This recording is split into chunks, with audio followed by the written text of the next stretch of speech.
share your heart with me, Brandon, about the Discipleship Gospel Workbook. I know that you guys mainly use the main book, but yeah, talk to me just about the workbook, and it can just be your heart, man. Yeah. So the Discipleship Gospel Workbook, I know, has been a phenomenal tool for our leadership to take the principles and practices of the discipleship gospel and put it into a working format for application. And so I think reading the book is fantastic, but when I've seen it go in now into the small group and some of my leaders work through it, it's really helped cement the principles from the book into everyday life. Like, okay, how do we actually make sure that we have brought together the process of Jesus, the methodology of disciple making, and the gospel, and those two things are woven together? The workbook solidifies that. And so I think the book and the workbook, are tools that we've used together simultaneously. And I've seen it at a staff level and an eldership level, that I would really encourage anyone that's interested in this book doing the two things together. Yeah, and I've read this many times editing it, and I've even used it myself.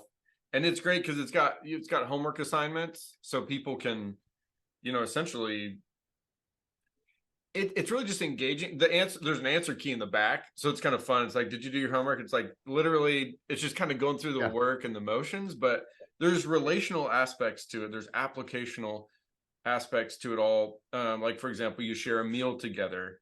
You go through what's called the Forgiveness Prayer Project. It's very, the Lord's Prayer Project. Everything in this is applicational, but so as to take what's, for some, going to be theological and let the rubber meet the road. But also, Brandon, you talked about how at your church the definition of a disciple is really important. Well, part of going through the workbook is that there's a little cutout sheet at the back, and it's got the definition of a gospel here as a memorization tool, as well as their definition of a disciple making, the Lord's Prayer, and a few quotes, one from the Bible, and I think one, there's a couple verses from the Bible. So if I could just speak to that, really quick, Chad, is that page with those definitions. Several of my elders were going through that workbook together, and they came back to me and they were like, this is such a good idea on the gospel specifically, about let's define it and let's get it that clear, and it's posted and people know it in our church. And so that was a feedback to me. I was like, you know what, we have a definition of a disciple. We have the discipleship process defined in our church, but I kind of assumed the definition of the gospel. And so it was that tool that brought it forward in our church, and we started talking about it, and then we went ahead and defined it. And that's been a huge help. Awesome. Yeah, and in the book they talk about using it in the context of a smaller group of 4 to 6. So it does get more difficult with a small group, like a mixed gender small group. It's really intended for the smallest kind of unit of disciple making, and it's best if it's gender specific, so that you can get a little bit more real. And it goes through the Gospel of Mark, so it's 16 weeks. There's 16 chapters in the Gospel of Mark, and so literally the curriculum is the Bible.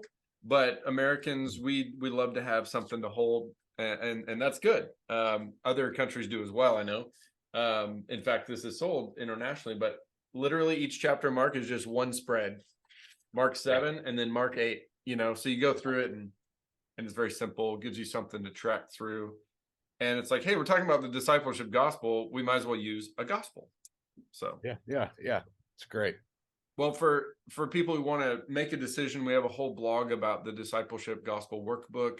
It gives you housekeeping questions about, how many pages and all the things that we've said in this video about the length and the size of group, but also there's a theology review and the best links to buy the book. So check out that blog in the description of this video. Brandon, anything else you want to say about the workbook? Oh, I just encourage people to go through it and use it. Awesome. All right. Thanks.